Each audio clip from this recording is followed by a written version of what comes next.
Assalamualaikum warahmatullahi wabarakatuh. Perkenalkan, nama saya Siti Lailatul Ufilah, perwakilan dari SMA Negeri Tamanan Bondowoso yang mengikuti Lomba SMA Award tahun 2025 dalam kategori Lomba Cerpen. Penasaran dengan ceritanya? Yuk tonton video berikut ini.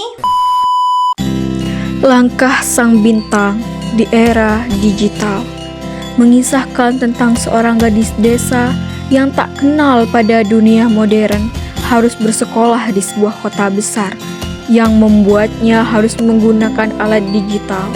Namun, ekonomi yang kritis dan kekhawatiran orang tua yang tak ingin anaknya kecanduan akan alat digital menjadi penghalang bagi gadis itu untuk berteman dengan alat digital.